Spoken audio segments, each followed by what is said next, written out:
The story begins with an old man introducing himself while writing with a pen. Shaltiar von the Krems, Chancellor of the Anux Empire. Krems explains that he is the loyal servant who placed the pleasure of serving the master above the glory of becoming the vampire king. He says that he is leaving this record to write the limitless achievements of his master. The story began on the day when the sky was bursting with purple lightning, and amidst the same glow, a man descended from another world. As soon as that man comes to this world, he crushes the Anux Continent. Everyone cheers in the name of the Emperor of the Anux Continent and celebrates his victory. Chancellor Krems goes to his master and says that all dimensions are now in his steps. But Emperor says in a low voice that in the end, no one knew anything about his homeland. Krems looks at him and does not understand what kind of sadness is inside the master. Kremsley continues the narration. This man is his master who conquered the entire continent in just 50 years. Kremsley explains that his master has so much power that just by thinking, he controls millions of the dead. And his sword rips through the mountains. It even divides the Sis. He is the immortal emperor of the Anux Empire, the king of both the living and the dead. Kremsley writes that countless people bow to his power, and whoever challenges him swears eternal loyalty to him as the undead. The drags who put the continent in terror, Demon King, Archdukes with the demon world, Heavenly Demon of the martial arts world, even the Spirit King of the world tree has all fallen in front of him. All the dimensions related to the Annex are under his control. But what does Kremsley think his master wants? And the answer is simple. He wants to go back. But even after every dimension, the path is not found. Finally, he calls the sub-vessels from his throne and says that he is now tired and now he wants a long sleep. Followers are in shock and someone asks, what does it mean? A skeletal lich says they will continue the search for the master. But Emperor says there's no point in returning now. 300 years have passed. His family, his friends are all dead and it's too late. He gives a new commandment that everyone should now find a way to his eternal rest. The sounds of crying echo in the palace, but the order doesn't change. On Emperor's orders, the senior liches create a giant disintegration magic circle that can devour everything. Emperor looks at him and says that maybe now he will be able to see everyone again. He alone moves towards that disintegration magic circle. Krems runs to the back, calls out to him, and says that he will serve him even in death.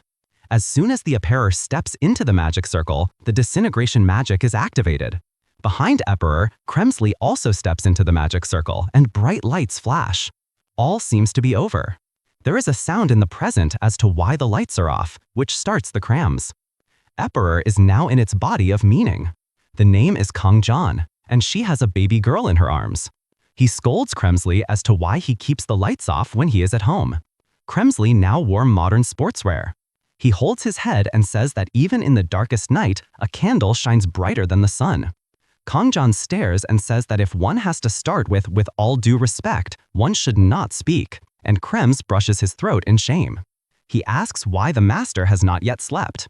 Kang-jun says, what are you kidding? A baby can't sleep because it's not sleeping. Kremsley leans over and apologizes. But Kang-jun says that speak slowly, otherwise the baby will wake up. It's only then that the baby starts crying. Kang-jun angrily says that he woke her up now. Now she's taking care of the baby. Kremsley begins with all due respect as usual, and says that maybe the baby is hungry. Kang-jun replies that he has just fed her baby food. Then Krems says that maybe her diaper is dirty. But Kang-jun says that no, he is clear.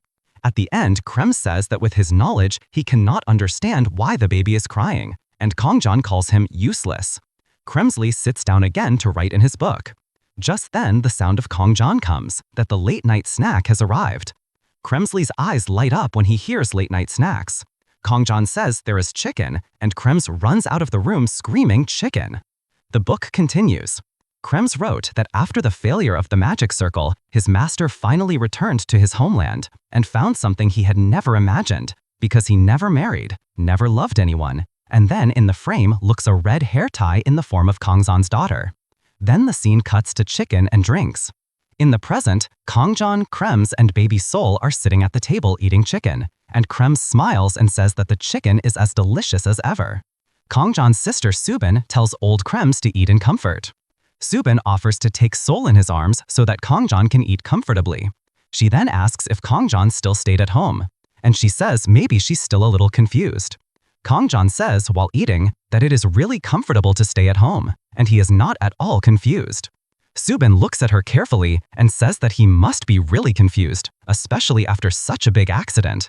Kang-jun then says that he is really fine, but Subin stops her and says that she should not show off.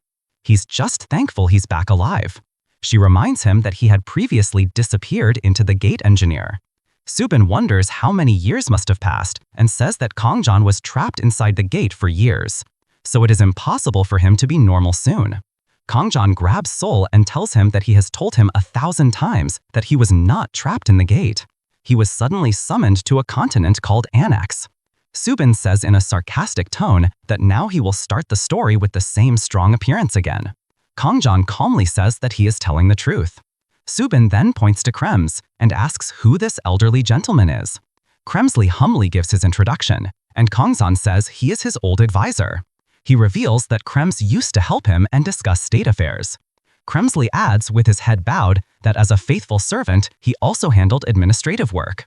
Subin, who himself is a factory worker, Cetera nods and says that gate survivors often suffer mental breakdowns or speech loss.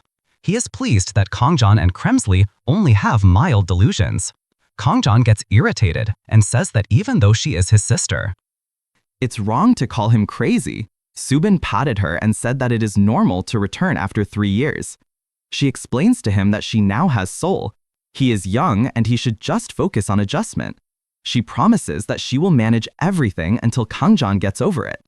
Subin then tells Kremsley that he can stay here as long as he wants, and Kremsley bows down and thanks Subin. Kang-jun looks at Sol, who is playing with the threads of his bip. He smiles and says that he will tie it for her. While holding the threads, he casually says that earlier he himself used to make hanging notes for traders. Sol innocently looks at her and tries to repeat a few words. Kang-jun makes a serious face and says that look carefully. If the neck is not tight, then the neck breaks immediately. Just then, Subin suddenly screams and wonders what he is talking to a child. Kang-jun calls and says that he is just giving pattern education. Subin angrily stops her and says that there is nothing scary from now on. Kang-jun grumbles that this is a very difficult task. He cleans Sol's face with a napkin. In such a situation, Sol sleeps comfortably in the dock of Kang-jun. Seeing this, Subin says that Sol likes his father's touch. Kang-jun picks her up in his lap, and when she starts to fall asleep, says he will put her to sleep in the room. He goes to Sol's room and gently puts him on the bed. He looks warmly at Sol, thinking that it is his own daughter who was born during his summoning to the Anux Continent. In her memories, Subin tells her that the baby's name is Lisol and her mother died in childbirth. Kang-jun replies that the matter is 300 years old. Subin is silent for a moment and simply says that whatever it is his daughter and she should behave well. In the present, Kang-jun sits next to Sol and thinks that his life is not so bad. He remembers that at sunset on the Anux Continent, Kremsley asked him what he would do if he ever returned to his homeland. Kang-jun replied that he just wanted to live a quiet, ordinary life where no one would notice him. Now he covers Sol with a blanket and thinks that perhaps it is an ordinary life to raise a child in the same way. He gets up and looks at some papers on the desk. Bills and payment notices appear when he picks them up. Then the scene cuts to the afternoon of the next day, and Kang-jun says they've got a problem. He is feeding Sol with a spoon and Kremsley is standing behind. Kremsley worriedly asks what the problem is. But Kang-jun feeds Sol and asks what the food is like. Kremsley wonders deep inside whether the word problem is really coming out of the great master's mouth. Kang-jun asks him to read the papers. Krems first reads the notice of unpaid phone bills, then the warning of water shutoff, then the notice of electricity suspension and gas cutoff. Kang-jun says it's enough now. Kremsley bends over and asks if this is all a demand for late payments. Kang-jun shakes his head and says that yes, and it seems that Subin did not tell anything, but the situation is completely messed up. Kremsley wonders how anyone could ask the royal family for money. He suggests that the expenditure be met by imposing an additional tax on the nobles. Kang-jun can't stop laughing and starts laughing loudly, holding his head, while Kremsley gets scared and doesn't understand what happened to the master. Kang-jun says with a misty smile that their condition in this world is like Anux slaves. We have to work hard here, he said. You have to serve others and get some money in return. The Kremsley stands in shock. A royal vampire archduke of Linnaeus who once ran the kingdom. Now here has become a modest man. He could not digest this slavish thing by falling on his knees. He tries to handle himself and decides that the real follower is the one who proves loyalty even in difficult times. He gets down on his knees and says that he will help raise the empire again so that Kang-jun can return to the throne once again. Kang-jun says in a low voice to do as he pleases. Then, taking Sol in his arms, he gently says that now they have to earn money. After some time, Kang-jun tries to feed baby food to Sol and asks him to open his mouth. But Sol stubbornly turns his head. Standing nearby, Subin looks up and says with a smile that he had specially made this baby food from black sesame, but he doesn't seem to like it. Kang-jun remembers that someone had said that it is better to make the child interested in food than to force him to eat. Make it feel like a play. He says that the game will be played now, and both Subin and Sol look at him curiously. Kang-jun explains that this is competition. The one who chews his food quickly and swallows it will win. Raising the spoon, he says that if Sol wins, she can do whatever she wants today. Excitement flashes in Sol's eyes and she screams with joy. Subin feeds Sol and laughingly says that she has to defeat her father. Kang-jun thinks with a sly smile that he is too slow. He remembers his past. On the Anux Continent, where he was thrown straight into the choice. Thinks that the reason for reaching absolute power was just one. He put all his energy into every little thing. Whether it's hunting a rabbit. Suddenly, he starts eating fast and says sorry to Sol because with such a slow speed, Sol will never be able to beat him. Sol sees in shock, her eyes fill up, and in a moment she cries. Subin runs and takes her in his arms and angrily asks her why she made him cry. Kang-jun says he had no such intention. But that's how it was, he says. Kang-jun looks at his crying daughter and says that if he finds it unfair, he should become a stinger. Subin remains silent, while Sol starts crying loudly. Krems, on the other hand, writes in his notebook that Emperor challenged the princess to a food duel this morning. Majesty tried her best and snatched the victory from the 3-year-old princess. He looks out of the window and writes that he feels a little concerned about the future actions of the operator. Later, Kang-jun grabs Sol and asks Subin if he can go out today. Subin stops while cleaning and wonders why all of a sudden. She says that today is her holiday and she will take care of Sol, but it is not right to let her go out alone. Kremsley laughs and says in the middle that no worries, he will be with you. But Subin wonders whether he is also going. Then the scene cuts to the bus. Kang-jun and Kremsley appear on the bus. During the journey, Kang-jun remembers his conversation with Subin when he admitted that he did not have a single penny left. She explains that the neighborhood they live in is unsafe, so the rent is cheap. But now she is using the deposit. Kang-jun had asked how much money his sister needed, but she had said that she will manage and she should focus on herself. Then he laughed and said that if he won the lottery ticket bought this week, he would get about $1 billion. Then she will shift to a safe place and she will be able to focus completely on Sol. She looked at the sleeping Sol and said that at this age, all she needs is love and attention. Sitting in the bus, Kang-jun thinks that this problem is such that it can be solved with money. He tells Kremsley that he has considered it. Kremsley needs a new identity for their financial activities. Kremsley asks if he's talking about her name. Kang-jun says yes and reveals that he has thought of the perfect name for her. Krems excitedly thinks that his great ape is now about to give him a new name. Kang-jun says that from now on, he is not Shalati and Kremsley, but Choi Dolso. Kremsley repeats the name, confused, and thinking that it hasn't been long since he came into this world. But it's a strange name. Kang-jun sees her face and asks if she didn't like the name.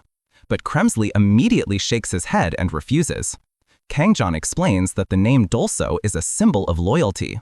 Dol means rock, so means steel, and this name is given to the most loyal followers. He says if you don't like it, change it. But Krems is quick to point out how he can question the value of Epper's given name. Kang-jun says it's good, he liked the name, and thought it was better than Banggu Gaidong, which was the first name that came to his mind. Then the bus stops at the city station, and Kang-jun says that now he has arrived and he should get off. Dolso, i.e. Krems, looks around while descending and asks, "Where are you going now?" Kang-jun replies that they are going towards the gate. Dolso's eyes light up. He thinks that the gate must be a place full of monsters. He laughs and says that the master took a very right decision. Kang-jun asks why he is so excited. The Dolso philosopher says in style that no matter how great the sword is, if it is kept in cold for a long time, then it becomes dull and rusty. He adds that the thought of returning to the battlefield after so long thrills him. While walking, Kang-jun says that maybe this work will be a little difficult because they will go inside not like hunters but like porters. Hearing this, Dolso stops in confusion.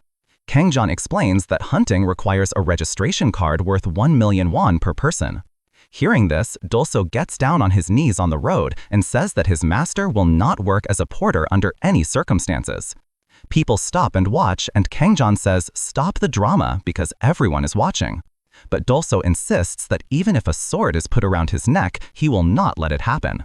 Kang-jun's face slowly darkens, and he asks in an imposing voice if he really won't wake up. He then asks her if she wants to die. Dolso becomes frightened and remembers the heavenly demon who was finished by not listening to the master's warning. He immediately gets up and apologizes. Kang-jun puts his hand on his shoulder and says he knows it all came from his loyalty, then calms him down that the daily wage of the porter is about 3 lakh phones. Only a few days of work will pay the registration fees and bills, and then leave the job. Just then, another man's voice comes from outside the scene. The man approaches, hang backpacks on the back and hunting clothes, and ask if they're the porter epicenters of today's D-rank gate. Then the scene cuts to the gate glowing with purple glow. Guards and some passers-by are split around the gate. Kang-jun watches in amazement as people pass by the gate as if nothing has happened. A C-rank hunter named Kim Bong-gu comes forward and introduces them to the rest of the hunters. Lee Bong-chul, a big bald hunter, grumbles about how porters like Old Man and Skinny Boy can work. Dolso calmly says that age is just a number. He can work and start introducing himself. But Bong-chul cuts in the middle while mocking. Bong-chul explains that the porter's job is so hard that the even strong ones can't handle it, and asks what the Old Man and Skinny Boy would do here. Dolso whispers to the master whether they should be killed. But Kang-jun firmly says that the time has not yet come. Kang-jun reminds that as porters, they just have to work a few days to collect money for ID cards. Dolso now understands the master's thinking and thinks with admiration that he would almost have been mistaken. Kang-jun goes ahead and asks who is the leader of the squad, and Bongo replies that he is the leader. Kang-jun asks if Bongo is hesitating to hire because of his unreliable appearance, and Bongo admits it. But Kang-jun says that they are so strong that they will not have any trouble. Bongo thinks in hesitation what to do. The family is in the hospital and needs a lot of money. Eventually, he decides to accept them into the team because the gate can't miss. Bong-chul looks on in shock. But Bongo explains that it is a D-rank gate and there will be no major accident as he can handle both. Bongo remembers the financial situation. Mother's hospital bills, sister's academy fees, field trip expenses, and Bong-chul reluctantly agrees. Bongo thank you, and Bong-chul says thank you is not needed. And so is F-rank hunter. Bong-chul's reasoning is that the F-rank hunter will not be useful in fighting but can help in lifting Lajun. Kang-jun looks carefully and thinks that there is someone else. That's when Bong-chul looks at the F-rank hunter and tells him to run. F-rank hunter comes punting and makes an appeal. Bong-chul takes the coffee, and Kang-jun in the background thinks that the lower rank hunter is being treated like a servant. The meaning is no longer different from the Anux Continent where the strong preach the weak. Then Bong-chul throws the bags on the ground and shouts, "What is everyone doing?" Bong-chul rudely tells F-rank hunter to stay behind to help the porters. Bong-chul continues that going to the front of the F-rank hunter will only cause hindrance, and the F-rank hunter understands. Bong-chul then turns around and calls Kang-jun an ignoramus, finger-pointing and warning him that he doesn't have the luxury of worrying about his life there, so don't force them. He also speaks the same thing to Dolso, and Dolso gets angry and thinks that how can this insolence counter can speak like this? Then Bong-chul goes ahead and picks up the F-rank hunter bags, telling him that he will pick up the heaviest luggage. He says that he is F-rank but awakened, who can be useless in combat but can pick up bags easily. Kang-jun takes his word and hands over the bag. Then, when Kang-jun stares at him, the hunter asks why Kang-jun is staring at him like this. Kang-jun advises with seriousness that today there is money to be made, so no trouble is needed. This makes Hunter confused. Kang-jun gives the sharp gauge and tells Hunter that today he has to do the act of being weak and naive at least until the end. He coldly says that just pick up the luggage and go back to quietly. Then he asks Dolso to walk and Dolso advances. As soon as he reaches the entrance office, Kang-jun internally wonders whether this is an entry procedure. The employee sitting behind the desk tells Bongo that his reservation is confirmed for the gate near Guru Digital Complex Station and he can go inside now. But the employee warns that even if it is a D-rank gate, there have been many incidents in the recent past. Bongo worriedly repeats the same words, then the employee tells that it has now been declared an investigation site and says that the defect is not much, but the reason is still unknown, so be careful. Glowing purple gate is seen outside. All party members stand in front of the gate to enter the gate. Bongo, Bongchul, and F. Frank Hunter go inside the gate. Kang-jun tells Dolso that now they should also go, and Dolso replies in agreement. They both enter the gate. As soon as you reach inside, a black void spreads in front of Kangzone in which the system interface is visible. On it, it is written that the player information registration is starting. The combat strength of the players is being determined. The achievements of the players are loading up and the progress percentage increases. Then, the two final messages show that the physical abilities of the player exceed the standard. Therefore, the accurate measurement could not be loaded, and the player entry registration has been completed. The team then finds themselves in a dark and scary forest. Bongchul says that there seems to be something wrong with this gate and keeps saying that he was not told that undead-type monsters will come here. Bongo confirms and says that they have to finish quickly. Kang-jun silently follows them. Just then, a huge blue system window opens in front of him. It says the player's name is Lee Kang-jun, class is Necromancer, and level is 1. Below are his titles and stats, all filled with question marks. The window says that its level is very low, therefore the followers cannot be reconciled. Kang-jun thinks to himself what nonsense it is. He looks deep into the window and grudgingly thinks that being level 1 is utterly absurd. He feels that no one can measure his strength, and how does the system do that? He thinks about the meaning of divine power, and then focus on the titles. He believes that perhaps the title of Absolute Necromancer came to him when his black magic reached the 9th circle. The Dimension Invader sees and thinks that perhaps he was found when he inadvertently put the many dimensions in jeopardy while returning the meaning. The Demon Slayer recalls seeing that he may have killed millions of demons and may have received the Dragon Slayer title when he destroyed the dragon. Then, the one who plundered the world tree laughs, recalling that he had taken that divine tree from the spirit world only because his palace garden seemed empty. What did he know that it would dry up so quickly? Kang-jun sees the followers section and understands that he will be able to summon his contracted followers when the level increases. He smiles and thinks how convenient it would be if, in addition to the Krems, he could call on the meaning of the minister's palace of the imperial court, the treasury, and the military heads. At the same time, Bongchul yells at Kang-jun that he is endangering their lives by distracting them, and then the group moves on. 3 hunters in front of the dense dark forest and the slow movement of Kangzone and Dolso behind. Bongchul looks around with disgust and says how dirty and ugly this place is. Bongo nods in agreement. They should end this soon and get out of here. F. Frank Hunter looks back at Kangzone and Dolso, and Kang-jun wonders if he should just keep following them. Dolso, i.e. Kremsley, gently leans near Kangzone and whispers that this place looks surprisingly cozy. He adds that he feels as if his tired body and mind are rejuvenated. Kang-jun lightly replies that it's good. He looks around the dense forest and thinks that there should have been undead-type monsters here. He thinks that this place looks like some Deadlands, the same forbidden area that used to be on the Anux Continent. A small smile appears on her face. It was as if he was feeling refreshed after a long time. Suddenly, Bongo raises his hand and signals everyone to stop. Bongo immediately gets ready and the blue glowing energy starts gathering in his hands. Bongchul says it's time to start working, and Bongo nods firmly. Right in front of them are skeleton monsters who are guarding in every direction. Bongo gathers his magical energy and creates a magical crystal. He looks at the skeleton monsters and forcefully throws the magical crystal on the skeletons. The attack rips the skeletons apart with a loud bang. Other skeletons are alerted by this attack. Kang-jun watches the magic explosion with mild excitement. Kang-jun quietly inspects the battle and thinks it is all interesting to watch. Meanwhile, Bongchul stops the attack by lifting his large shield and drops several skeletons. After a while, when the battle is over, the ground is filled with bones and fragments. Bongo says with a sigh of relief that maybe that was all. Then he gives the order to collect the stones first and then proceed further. Kangzone, Dolso, and F. Frank Hunter begin to collect glowing purple stones from among the broken tombs and scattered bones. But then the ground shakes again and a wave of new skeletons attack. Bongchul angrily shouts that won't it end, and why is this happening again and again? He stops the blows with the shield and angrily yells at the skeleton in front to get away from his gaze. Kang-jun warns in a calm tone that he should be careful this time.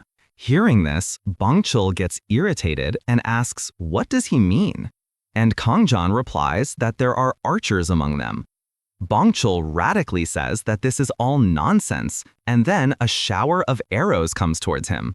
He raises the shield with a grunt, but the shield shakes due to the injury of the arrows. Both Bongo and Bong-chul are left in shock. At the same moment, an arrow comes straight towards Kang-jun's face, but Kang-jun easily catches him in the air without moving. He looks at Arrow and mutters with a slight annoyance, "Why did this happen?"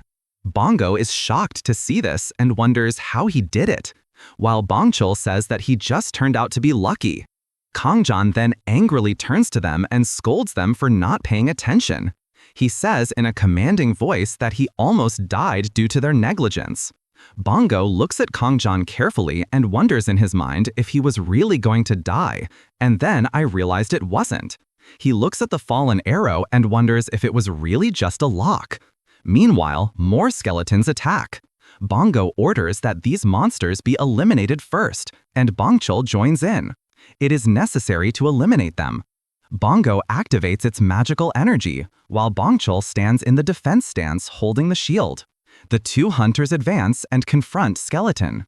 Behind, Dulso clutches his head in pain and calls out to his master. At that time, Kang-chan is playing a game of rock, paper, scissors with him. He says that this time he is thinking of throwing a rock, but I might change my mind, while Dulso begs him to stop this game. Kang-jun asks why he doesn't want to play, but Dulso complains that he beats him every time and says that it would be better to kill him. Frank Hunter, standing at the back, watches all this silently. He thinks that this man Kang-jun has been bothering him for a while. He remembers Kang-jun's earlier warning that he has to continue his act. He feels that Kang-jun is acting as if he knows something and wonders if this man is connected to the administrative bureau. Meanwhile, Kang-jun again asks Dulso what he will throw this time, but Dulso requests that he play honestly. Frank Hunter shakes his head and thinks that the bureau cannot send such crazy people. He turns back and thinks with a serious face that they are now approaching the floor. Next, Bong-chul finishes the last skeleton and says that maybe that was the last one. Bongo confirms that it's finally over. He says that everyone worked hard and now they should go back. Suddenly, Frank Hunter shouts in shock and asks what he sees in front of him. Everyone looked in his direction. Somewhere far away across the mist, the image of some old monastery or castle is seen. At the same time, a blue system window appears in front of Bongo that says, "Hidden Dungeon is unlocked," and "Demon Worship Monastery is unlocked." Bongo wonders if this is really a hidden dungeon, and a flash comes to his mind. He knows that such dungeons are where people hit the jackpot, where priceless artifacts, rare magic books, and treasures that are not found anywhere else are found. Sometimes elixirs are also hidden in such dungeons. Bongo's heart fills with excitement. He only wants one thing now. Finding an elixir is the same drug that can wake his mother from a coma. He recalls how such elixirs are sold in the auctions at exorbitant prices, so much so that he can never afford it. He realizes that if he finds one himself, it's his only chance. He decides deep inside that he will not back down and asks everyone in a loud voice what to do about the hidden dungeon. Bong-chul looks at the system window and says that he has seen something like this for the first time. He thinks that if this report is done, then the bureau will just reward a little and keep all the rights. Bongo suggests that when he has come so far, why not finish it himself? Bong-chul gets suspicious and asks if he really thinks that his team will be able to complete it, and clearly says that the real power is only in those two. Bongo tries to convince him that now they are strong enough, and this gate is still inside the D rank. It shouldn't be so scary. The grid glows in Bong-chul's eyes. He thinks that if there is a good profit this time, he can retire forever. He then turns to the three porters, Kang-jun, Dulso, and Frank Hunter, and asks their opinion. Kang-jun asks if this will be considered overtime. And if so, how much does it cost? Bong-chul raises his hand and shows 5 fingers, and says that he will pay 5 times more than usual, but at the same time it warns that the risk will also increase. Kang-jun calculates quickly. The daily wage of 3 lakh won will now be 1,500,000 won. Kang-jun immediately happily agrees, and F. Frank Hunter with some trepidation gives his nod. Bongchul shakes his head and says that the deal is fixed and announces the start of the raid, and Bongo agrees. The 3 porters follow the hunters, and as they approach that Gothic-style monastery, a cold, spooky aura spreads through F. Frank Hunter's face into the air. Bongo gently says that there is some really scary energy in this gate, and then goes ahead, and announces that he will be the first one to go inside. The team enters through large doors. Kang-jun notices that it is very dark inside. Bongo shakes his head and says that everyone should proceed with caution. They take a few steps and suddenly the door closes on its own. Bongo shouts that the door is closing, and Bongchul nervously turns back and wonders if they are trapped. The door is completely closed. Seeing this, Bongchul himself runs back to push the door, but he doesn't move. In anger, he punches on the door and understands that the door will not open until this place is cleaned by Monster. Bongo calmly reminds them that they were there to complete it from the beginning. Kang-jun thinks deep inside that in the worst case, it is just a barrier spell that he can break if he wants to, and says that now is the time to walk. The group walks through a long dark corridor with strange carvings on its walls. Bongo gently says that it is strange that no monster has appeared so far. Suddenly, Bongo stops and signals everyone to stop. Surprise is clearly visible on his face, and Bongo is also seen in shock. A large hall appears in front of them. There must have been some terrible war here, like dead bodies and bloodstains scattered all around. Bongchul babbles that he can't believe what he's seeing. Bongu says that it seems as if people on both sides have finished each other. Just then, E. Frank Hunter shouts and draws everyone's attention to one side. A blood-stained altar stands at the end of the hall, on which the stew of a huge demon with wings is sitting. Kang-jun calmly thinks about what is happening in this place and realizes that he has seen such an image somewhere before. Bongu sees the carvings of the altar and tells Bongchul that it seems to be the language of another world. Kang-jun orders Dolso to translate it. Dolso moves on and begins to study the inscriptions. He explains that it is written in the language of the demon world. Bongchul asks if he can read them, and Dolso straightens the monocle and says he will read the instructions out loud. He reads the first part, in which it is written that one has to pass the trial and prove his worth. Dolso sees the corpses scattered around and explains that the trial was probably meant to fight the monsters that were guarding here. And now that everyone is dead, it means that the trial has already been completed. Dolso further reads where it is written that 10 living souls have to be sacrificed on the altar to prove faith and loyalty. Bongchul says with disgust what madness it is. Dolso calmly keeps on reading. It is written in the plaque that the guardian of hell will have a descent, and whoever bends down and asks for an apology, only he will be able to return alive. Dolso looks admiringly at altar and finds it fascinating. He explains that this altar is punctuated by a summoning spell, powerful enough to summon even a high-level demon. Bongchul screams in anger, calls him crazy old, and refuses to believe such things. Dolso calmly shows the nearby candles and explains that the symbols there represent the fire of hell. He explains that it is the eternal flame that feeds on the life force and is a common catalyst for summoning demons. Dolso explains that each flame takes a person's life and that 9 candles are already lit at the altar.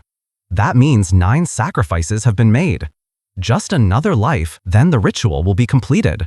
Bongchul asks if all this is a way to summon a demon and beg for mercy from him. And Dolso confirms that this is what is written in the plaque. Bongchul taunts nervously. Does everyone really believe this? Just then, F. Frank Hunter moves forward and his face is darkened. He says it's time to make a decision, and Bongchul asks confusedly what he means. F. Frank Hunter's voice becomes heavy. He says, the time has come, and now one of them has to die. Bongchul nervously steps back and doesn't understand why F. Frank Hunter has that look in his eyes. And then, F. Frank Hunter starts laughing like crazy. Bongchul screams in anger. He calls him a lousy human being and says this is not the time to laugh. F. Frank Hunter sarcastically apologizes and says that everyone's frightened faces looked so pathetic that he couldn't stop laughing. Then he says in a cold voice that now is the time to decide. Who will be the next? Who's the worst person on this team? Bongo protests and insists that if searched carefully, there must be a way to get everyone out alive. At the same time, Bongchul thinks in his mind that this man is probably crazy and adds that if someone has to die, he should be the one who has lived enough life. His gaze slowly turns and rests on Dolso. Dolso feels that look and thinks to himself that perhaps what he has lived enough has been said for him. Then he remembers that he is not human and fears whether he is pointing to his master or to the Kang-jun who has been alive for 300 years. Dolso reports to his master in a low voice that the men are targeting the master. Kang-jun looks at him with a calm face and explains that it is Dolso. Dolso wonders if he's really talking to her. Kang-jun again admits in a calm tone that yes, that is what it is. He then says that she should keep quiet, and Dolso submits to his wishes without saying anything. At the same time, Bongu shouts loudly that one should not hurry. Everyone will find a way to escape. Bongchul angrily lashes out at Bongu that he is still acting saintly and adds that if he continues like this, everyone will be stuck here and die. He angrily says that all this happened because of Bongu, who raised this issue. But Bongu tries to calm him down, that arguing over right or wrong won't change anything. Bongchul looks on in disgust and says that if he wants to keep up this pretense till the end, he must die. Bongo wonders what he means, to which Bongchul quips that did he really not understand? Suddenly, both of them turn to look at F. Frank Hunter, who starts laughing like crazy and says how funny this spectacle is. When people fall, they show their real face. Bongchul angrily turns to him and asks what has happened to him. E. Frank Hunter smiles and says that there is no need to quarrel anymore. The matter has been resolved. Then he shows his real face, that his intent was to kill everyone from the beginning. A cloud of dark energy begins to form around his hand, and the reaction of the energy is clearly visible on the body of the ground. Skeletons rise from the ground in a dark energy reaction. Bongchul trembles with fear and realizes that he is a necromancer. The necromancer who was previously performing the act of F. Frank Hunter. Devilish smiles and says that everyone has finally seen his true identity. He then reveals that he is a hunter-killer affiliated with the Anti-Management Bureau Alliance and tells Bongchul that he is not garbage rank, but A rank. Bongchul is shocked to hear the name of the alliance and remembers that it is the same people who are the opposite of the Hunter Management Bureau, and believe that only those who have powers should have the right to wealth and authority. He realizes that these men trick and kill hunters who are associated with the Management Bureau. He sees the legion of skeletons summoned by the necromancer and deduces that their numbers could be as high as 20 or 30, and now they also have to face an A-rank killer. Bongchul says that Vinnik has no chance and falls on his knees. But Bongu angrily shouts that one should at least try to fight. The necromancer raises his hand. He mocks the fallen Bongchul and says that he should accept his fate and sacrifice for the great cause. Just then, Kang-jun moves on, and he says that now he should stop. He explains that killing these people right now will cause a little trouble because he has not received his payment yet. Kang-jun reminds Necromancer that he had already warned that it would be better to continue the play until the end. When the Necromancer asks if he is from the Management Bureau, Kang-jun refuses, but Necromancer insists on where he is from. Kang-jun intuitively says that he has come from his home in Silimdong. The Necromancer understands that Kang-jun is not going to tell anything. And how did he get here, you ask? Kang-jun taunts that he has come by public transport by catching a bus directly from Silim Station. The answer to the Necromancer seems useless, but Kang-jun says that he complains anyway, whether he gets an answer or not. He then changes his mind and asks the Necromancer why he planned to summon the demon. Necromancer explains that he wants to call Marbus, one of the 72 great demons. Kang-jun repeats the name as if already recognizing him. Necromancer says that he will offer his loyalty to Marbus and draw up a contract. But Kang-jun inwardly thinks that now everything has been understood. Necromancer continues that he wants to take Marbus's immense power and create a new world order. But Kang-jun thinks, in his own thoughts, that he had thought for a long time that the form of this demon was seen somewhere. Kang-jun then thinks deep inside that he killed most of the 72 demons himself in the first invasion. He thinks that perhaps Marbus was one of them who somehow escaped. Here, the necromancer, also lost in his own world, firmly says that Kang-jun must die for the great cause. He releases black magic and summons several skeletal and shadowy figures. Bongchul is filled with despair and thinks that he is going to die such a stupid death. Bongo apologizes to everyone and admits that his grid put everyone in this situation. Then Kang-jun goes ahead and passes by Bungu and says that death will come to everyone one day, but not today. Kang-jun moves towards the necromancer and coldly says that if Bungu wants to die, he should pay his wages first. As soon as he finishes, a huge black-purple mana wave spreads throughout the hall. Bungo is completely shocked to see this. The necromancer also looks at him in shock and does not understand how this is possible.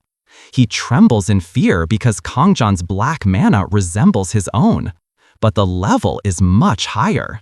The eyes of the necromancer expand and the image of the Kang-jun shines in them. A huge, horrifying shadow emerges behind the Kang-jun, as if death itself stood behind him. Necromancer screams in panic and realizes that death is standing in front of him. Out of fear, he falls, and the only thought that runs through his mind is that he has to run away. The same moment, Kang-jun calls out to Krems in a resounding voice and orders him to start preparing for the honor. Dolso's eyes glow red and he announces in a heavy tone, "The advent of an irregular catastrophe." Then his voice becomes louder and gives an imposing order to all to show respect to His Majesty the Emperor. The end of his announcement leads to the frightened necromancer. A vortex of black demonic energy rises all around, and the skeletons fall to their knees one by one. The scene stops and the cinema reaches peak. The sub-skeletons kneel on the ground to show their utmost respect to Kang-jun, and Crumsley also bows to his master. Bungu watches the scene in complete shock and questions in his mind what is happening. Meanwhile, the necromancer who had so far been showing himself to be Frank Hunter, begging for his life in front of Kang-jun, apologizing. An aura of dark energy swirls around Kang-jun, and he says in a calm tone that, to be honest, he also always wanted a normal life. Kang-jun moves slowly. He goes and bows down in front of that necromancer sitting on his knees and says that he always wanted a simple, peaceful life, something that no one pays attention to. He then grabs the necromancer's face, makes him look up, and says with a slight sarcastic smile that the way he is showing his desire to noble is funny. All of a sudden, Kang-jun's eyes begin to glow red, in which a strange symbol is seen moving exactly like Itachi's Sharingan, and that image falls directly into the frightened eyes of the necromancer. Dolso understands that his master has activated his mystic eyes. He explains that this is a high-level illusion technique. Anyone who looks into his eyes is trapped in nightmare-like visions. Dolso explains that the bigger the power gap between the master and the victim, the scarier hell appears to him. Bungo is still in complete confusion and does not understand what is happening, while the necromancer screams loudly while rolling on the ground due to the illusion. Bungo looks at Kang-jun and wonders who this man is. Kang-jun then turns his gaze towards Bungu and asks if he too wants the same fate as Necromancer. Bungo refuses, trembling with fear. Kang-jun warns him to speak his words, and Dolso moves on. Asks his master for permission and asks if they should kill Bungu so that he can't tell anyone anything. Bungo, hearing this, goes into a panic. Kang-jun replies that there is nothing to worry about. He has already put a prohibition spell on her. Dolso suggests that they should now focus on the demon summoning and find a way out of here.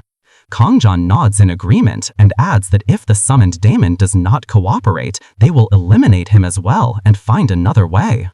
Kang-jun sets his sights on the necromancer's body and orders the kneeling skeletons to begin summoning the daemon. Skeletons immediately rise. The corpse of the necromancer is dragged to the altar and placed in the middle. One of the skeletons raises his sword and kills Sacrifice. The 10th sacrifice is completed. Blood splatters everywhere, and Bungo covers his mouth in fear. The 10th and last candle placed on the altar is lit. At the same moment, a powerful dark energy bursts from the altar, pushing Bongo back. A gigantic winged gargoyle-like fearsome monster rises above the altar, and its body trembles as if awakened from centuries of sleep. Kang-jun looks at the creature and says with a light satire that his entrance is quite impressive. At the same time, the demon Marbus is lost in his inner memories. He remembers the day centuries ago when he saw with his own eyes the extermination of his own brethren. There were only a few survivors who managed to escape in the train. He recalls that after losing his power in that war, he became a weak fugitive, which kept wandering in innumerable dimensions, but it was the only thing that kept him alive. A burning desire for change. He roars, and his voice shakes the hall. He asks who dares to summon him. Who's thinking of packing up one of those better demons from Hell's Gatekeeper? He says that this place is perfect to rebuild his power. He says he will accept the offer. That's when Kang-jun sees him and says he now remembers who he is. Marbus gets a little confused and thinks that the voice sounds familiar. Kang-jun asks with a faint smile if he is the one who ran away first at that time. Marbus's eyes widen in fear and gently bubbles over whether he is truly immortal. Kang-jun says with a mild sarcasm that if one lives long enough, he is most likely to meet again. He adds that he's having a bit of fun seeing her here. A frightened Marbus asks what immortal is doing in this barren and desolate dimension, and Kang-jun instinctively replies that this is his hometown. Marbus immediately changes his mind and says that this is indeed a wonderful dimension. But inside, he thinks he's going to die. He remembers that the last time the 72 demons fought together, they were defeated like dogs, and in this situation, he cannot face Immortal alone. Marbus had decided that he would flee as soon as Kang-jun was distracted. He thought that he would reunite his remaining brothers and take revenge. In the present, he gets down on his knees and starts begging for his life, addressing Kang-jun as the Great King of Death. Kang-jun stops midway and says that he will speak normally.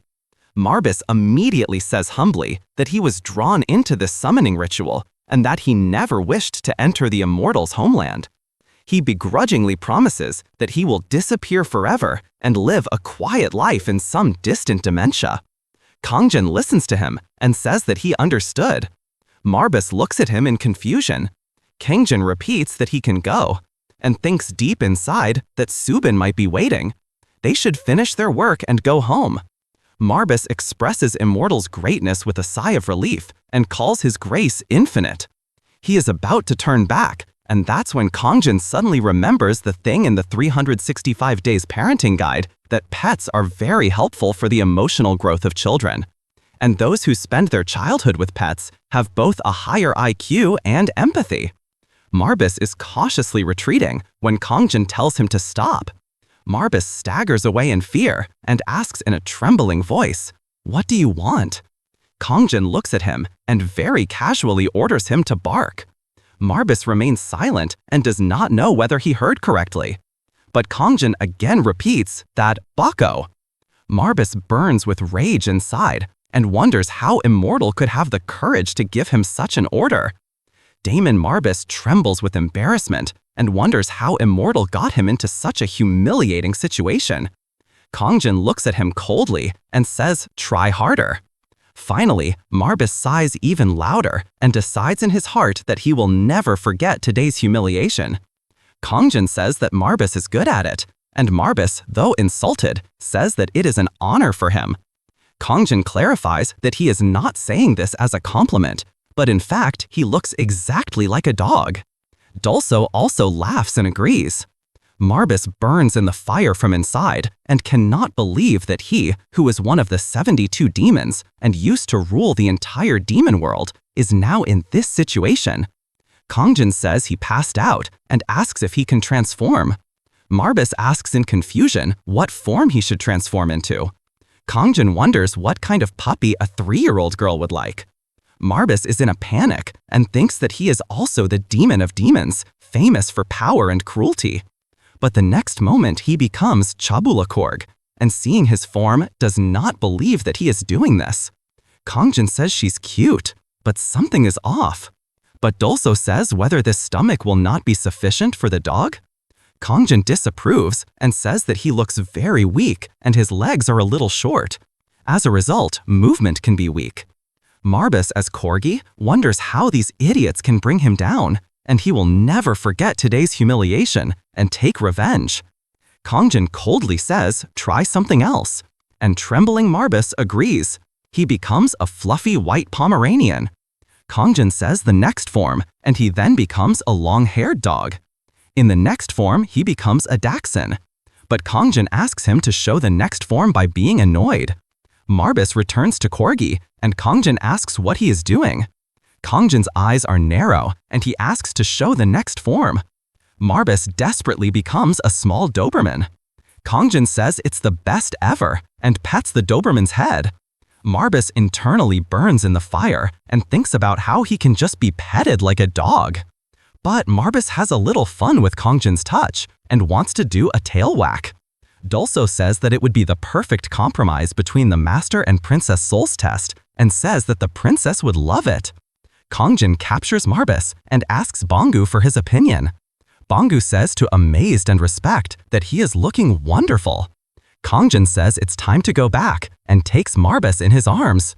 Marbus is extremely humiliated, but inwardly he thinks why he is also getting satisfaction. Turn to go to Kang-jian and Dolso. Then Bangu stops him by calling him sir. Kang-jun asks why he is calling her. Bangu then explains that it would be better to collect the body so that the matter can be handled sleuthily. Kang-jun asks for clearance, and Bangu explains that it is a major incident involving the Anti-Management Bureau office, and the Bureau will investigate it thoroughly. Kang-jun internally thinks that he doesn't like troublesome incidents and unnecessary attention. He tells Bangu that he was amazing and thanks him for saving his life, which confuses Bangu. Kang-jun touches his shoulder and tells him that he is really amazing, that he finished the criminal in a single blow. Hearing this, Bangu sweats and understands the whole matter. He says he only did what was needed. Kang-jun pats his shoulder and flatters his sharp attitude. Then the glowing blue portal opens at the bloodstand altar, and everyone goes through that portal. Bangchil is immediately put on a stretcher and sent to the hospital. After some time, Bangu is talking to a bureau officer outside the gate. According to officials, the incident occurred when lightning fell from the sky. But I'm glad they all came back. The official says that the identification report of the body has come, and he was the killer of the Anti-Management Bureau.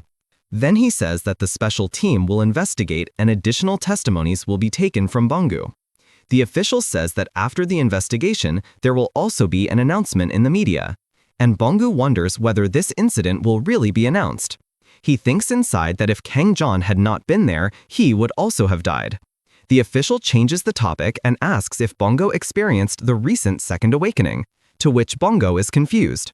The official says that the report states that Bongo eliminated Hunter alone. Bongo nervously says that he was lucky. The official advises that the accessory can become modesty poison and explains that the dead Hunter was bent on the killer, which surprises Bongo. The official confirms that Bunty was in the hundreds of millions and Bureau likely will reward him. The official increases the excitement and says that the major guilds will call and Bongo will become the overnight star. He imagines the headlines of National Hero C-Rank Rookie Bongo, who eliminated A-Rank Killer in a single blow. Bongo inwardly thinks that the matter is going out of control, but believes that Kang-jun really saved his life. Kang-jun and Dolso Totok, on the other hand, are standing on a Boki food truck. Bongo watches Kang-jun and Dolso enjoying food from a distance and wonders what the person's true identity is. Bongo thinks Kang-jun subdued the A-Rank Killer without lifting a finger. Bongo recalls that Boss Monster was baking for his life in a decidedly pathetic way. Bongo wonders why Kang-jun is in Porter's disguise and whether Kang-jun is a fugitive from the Bureau. But he dismisses his thought because if that was the case, he would have killed her too. Bongo inwardly concludes that Kang-jun is at least S-rank and thinks that even if he cannot figure out his true identity, he should become Kang-jun's disciple in any case so that he can become strong and achieve excellence. After some time, Bongo approaches Kang-jun and Dolso and gives them their payment. Kang-jun asks if he has given more money, and Bongo says that it is more than promise, but Kang-jun has saved his life. Kang-jun accepts the money and says that he will use it well, and if Fet ever meets again, he will probably return the favor. Turn to go to Kang-jun and Dolso. That's when Bongo stops them and offers miles. But Kang-jun refuses and says that his family is waiting and suggests that it be done some other time. Bongo, internally despondent, thinks he can't pass up the opportunity and persuades Kang-jun to have a glass of soju for just 30 minutes. Kang-jun turns into sudden shock. And then he asks if she's telling the truth. Soju's spackling bottle is seen in the scene. When Bongo becomes a guest and confirms that yes, Kang-jun internally thinks that yes, in a sense, soju exists. He remembers when he was the operator of the Anux Continent. He tried every popular alcoholic beverage, but no one's taste was like soju. He had tried to recreate soju's taste for years, but it was beyond his skill set. In the present, Kang-jun accepts Bongo's proposal and says that they will take soju along. Everyone moves to Grandma's Hangover Soup restaurant. Everyone does soju cup chairs. Kang-jun takes soju shot and realizes that this was the taste he remembered. At the front, Dolso enthusiastically eats gugbop and says it's the real deal. Sensation is hot, delicious, and spicy like diving in lava. He shows appreciation and says that the taste is demonic and indescribably good. While Bongo sees them and thinks that they are acting like they have not done soju or hangover soup for 10 years, and asks what else to order, Kang-jun and Dolso dance enthusiastically, and Bongo internally thinks that they must have really gone through real hell. Bongo calls the restaurant owner and asks for extra soju bottle and another bowl gugbop. Dolso turns to the elderly woman. He calls her madam and flatters her sacrilege. But he says what can be more important than health and requests that he take care of himself. Grandma blushes and asks if he knows her. Then the collie says that if you are flirting, stop and just eat. Dolso says don't worry about the ketchup and, looking at the red soup, thinks he won't waste a single bite of this priceless sacrifice. The woman internally thinks what this man is talking about, and Dolso herself is internally convinced that the woman made such a good dish by sacrilege of her blood. Now what is this? Bongo notices and internally thinks that maybe Dolso is crying. He seems to have lived a good life. Meanwhile, Kang-jun, who is busy with food and drink, he turns to Bongo and asks why he isn't eating. Bongo says he's eating slowly. Politely then corrects that his name is Bongo. Kang-jun says don't call him sir. Just call him Kang-jun, and Bongo takes the lead. Bongo then asks Kang-jun if he can make him a disciple. Kang-jun repeats in astonishment and then cold categorical refusals. Bongo is disoriented but not surprised and internally thinks that this is what he expected. He explains that he was F. Frank Hunter. But Kang-jun, while picking up the soup bowl, internally thinks that he does not like to listen to sad stories, but can listen instead of Miles. Bongo explains that he can't do hunting quits because he needs money for his sister's tuition, living expenses, and his mother's hospital bills. He adds that he needs a healing elixir to cure mother. Kang-jun repeats in surprise and internally thinks that if this is the elixir he is thinking of, there are dozens of bottles stacked in NX's imperial treasury. Bongo continues the confession that elixir is rare. It sells for tens or hundreds of billions and can't be bought with money. Hearing this, Kang-jun suddenly chokes while drinking soup and violently cuffs himself, saying that he should have brought some elixir. Bongo asks what he said, but Kang-jun ignores and says nothing. Bongo keeps talking and drinks. Explains that there is no other way to get elixir. That's why he had to redo himself. And Kang-jun asks, with such a weak body? Bongo confirms and explains that he died many times and was bedridden for months due to injuries, but still kept trying and somehow was promoted to this rank. Kang-jun comments that Bongo's life is like the main character of the novel, and Bongo wonders if it really feels like it, and adds that everyone was happy before he appeared from the gate, and that's why the fight had to be done till the last breath. Saying this, Bongo starts crying. Kang-jun silently looks at him, and then Bongo says that he has to get strong quickly because his mother has less time. He begs again to become a disciple. He just wants a chance and says he is ready to do anything. Kang-jun calls him Bongpo and asks why the grown man is crying in front of everyone. Bongu apologizes and corrects that the name is Bongu. Kang-jun says, stop crying, straighten your shoulders, and feel proud. Bongu straight stands up and agrees. Kang-jun calls him Bongtae and asks if he is really ready to do anything. And Bongu anthropologically confirms that he will do everything, and internally thinks that Bongtae is also a good name. Kang-jun wrenches that Izzy won't be there and begins to say the task list.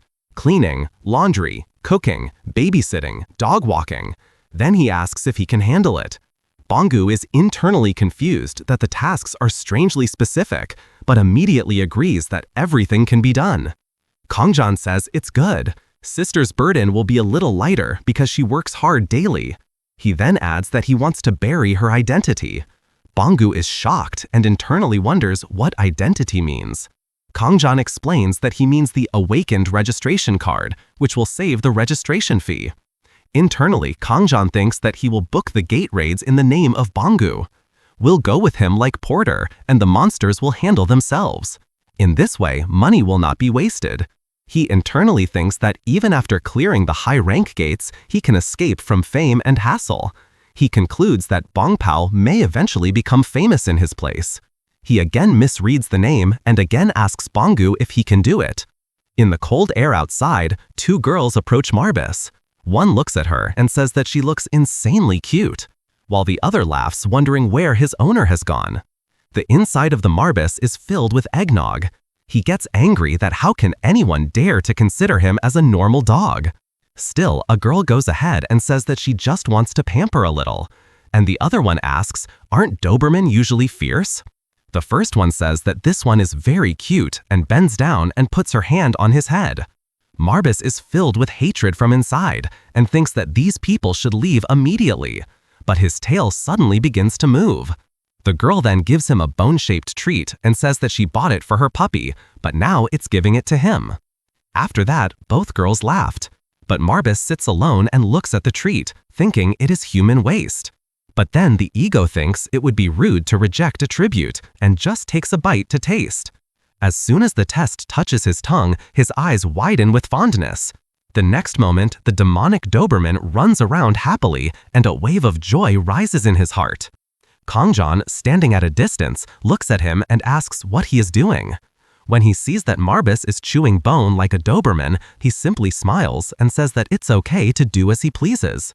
Kang-jun then looks back and says that if this man cannot handle the drink, why does he drink? At the back, Dolso carries Banggu on his back, saying that this man is unconscious and lapping basic manner. Are you going to end it? Kang-jun says in a calm voice that no, just take it home. While walking, Dolso says that Lady Subin will not like this. Just then, Banggu sleep moans, and Dolso says that he feels like a terrible nightmare and thinks that perhaps it would be kinder to give him eternal rest. Kang-jun then puts his hand on Banggu's forehead and says that this man needs true care. Then gently adds that maybe it wouldn't be bad to show her her happiest memories. Dolso immediately understands that this is the art of manipulating dreams, black magic of dream demons that manipulate the dreams of others. He thinks humans can't do it, but his master can. Kang-jun says that he has only done a little modification and thinks that this man's real life is hell. At least he had peace in his dreams. Inside the dream, little Banggu finds himself in childhood. Suddenly, his father comes and puts his hand on his head and says that with a little training, he will become even better than his father. Banggu looks at him in surprise and wonders if he is really his father. The father smiles and says that he has grown up a lot. Banggu inwardly thinks that his father had gone long ago. The father tells him that if he leaves, he will be the head of the house, and asks if Banggu will protect his mother and sister. Deep inside, Banggu cries and says that his father cannot go, and he does not think that he can bear the responsibility given by his father. He tells his father not to go and promises not to complain anymore, not to return home early, not to get bored of fishing, not to lift the lap. Just then, the mother's voice comes that the food is ready, and the dream changes. The family is now barbecuing, and the father is happy to say that it should be done more often. The mother also says that the children are looking very happy and calls her son. Little Banggu looks at his family with teary eyes and calls out their names. Mom asks if she didn't like curry rice, and he cries and says that the food is just very tasty. Then he looks at his father, sister, and mother and says in his mind that he should always be happy. In the scene, now adult Banggu is sitting quietly and says that everyone should just trust him. He says that now he is the head of the family and will assure everyone that he can keep them safe. He smiles and looks at the memory of his happy family for the last time. Then, in the dream, Banggu is sitting alone in front of the campfire when Subin's voice echoes that he has prepared a hangover soup. Banggu gets up and the sound of the dolso from behind echoes whether he should end it now and go to sleep forever, as he had wished. Kang-jun tiredly says, why does he think so? Just wait until Banggu wakes up to eat together. Banggu gently opens his eyes and murmurs that the head is exploding. Across the room, Kang-jun sits on the floor with his daughter in his arms, lovingly asking if she has eaten. The girl innocently replies that yes, and the food was very delicious. Banggu sees all this and is stunned. He thinks he might still be dreaming. Then he understands that she is in Kang-jun's house and thinks that who is this child after all? Kang-jun is playing with his daughter, Sol, and asks who his princess has fallen for so dearly. A child cries and calls his father. Hearing this, Kang-jun proudly thinks that he is as smart and wonderful as his father. That's when he notices that Banggu is woken up and suspects that he saw it all. Kang-jun asks in a stern voice where he saw it from. Banggu, trembling with fear, says he watched from the moment he called the baby a princess until the moment he said she had gone to her father. Kang-jun's face darkens and says that now he has to eliminate Banggu so that Raj does not go out. Banggu fearfully thinks that Kang-jun is embarrassed. But is he really going to kill her? Then he feels that Kang-jun can really do it. Just then, Subin opens the door of the room and says that the sun has come out and Kang-jun has just woken up. Banggu breathes a sigh of relief and thinks that he can live now. Subin says she has made hangover soup and calls her for food. Banggu is touched from within and feels grateful. At breakfast, Subin asks her if she is Bangjan. Banggu gently says that his name is Banggu. Subin also apologizes and he says it doesn't matter. Then Banggu thinks that this is the opportunity to improve his image. He praises Subin's cooking and says that he is amazing and that's why her husband always seems happy. His eyes go to Kang-jun and Kang-jun says in a cold voice that Subin is not his wife but his real sister. The atmosphere becomes awkward and Banggu inwardly regrets that he should have kept quiet. Subin smiles and says that Kang-jun told her that they are like brothers. The bongo snaps a little but fills us up. Then Subin gently asks if he can take care of Kang-jun for a few days. Hearing this, Banggu stuns and the soup falls from his spoon. He thinks he has to take care of the man who eliminated an A-rank hunter in just one look and who made a boss-level demon a puppy. He thinks, what does it mean to be mindful? Subin explains that Kang-jun was trapped in a gate some time ago and has just returned a month ago. Banggu remembers gate returnees, survivors, mysterious powers. He understands that his brother Kang-jun is one of them. Kang-jun says while eating that he was not trapped there. And Subin sarcastically says yes because he was the king of a continent there. Banggu's eyes widen and Kang-jun's image emerges in his mind as a great emperor. Kang-jun explains to his sister that he was not just a king but an emperor. Subin says he doesn't see much difference between the two titles, but Kang-jun insists the difference is huge. Kings did not even dare to look into his eyes. Banggu is stunned inside and wonders if he really was the empire and also thinks that maybe old man Dolso won't be ordinary man either. Dolso speaks in the middle and asks if Kang-jun remembers the former king of the Baratheon kingdom. But Kang-jun gets confused after hearing the name and asks who. Dolso explains that he was the man whose head was cut off because he looked into Emperor's eyes and raised the banner of the rebellion. Kang-jun recalls the incident without emotion, and Banggu holds his breath in shock. Subin looks at Banggu and explains that what is happening to Kang-jun is probably a kind of after effect and that he needs some time to adjust back to normal society. Banggu shakes his head and realizes that everything is making sense now. Then Banggu's eyes sparkle with excitement and thinks that Kang-jun has that aura and power because he was the first actor. He then asks curiosity whether Dolso held any post like prime minister at that time. Subin doesn't understand that Banggu is just going with the mood or asks if he will help Kang-jun adjust to normal life. Banggu happily agrees and promises that he will try his best. Subin gives her a great smile. She then turns to Dolso and softly asks if he has ever thought of a part-time job. But Dolso looks confused and wonders what the job is all about. Subin explains that the owner of the grocery shop in front of their house is looking for someone to help and he casually took Dolso's name.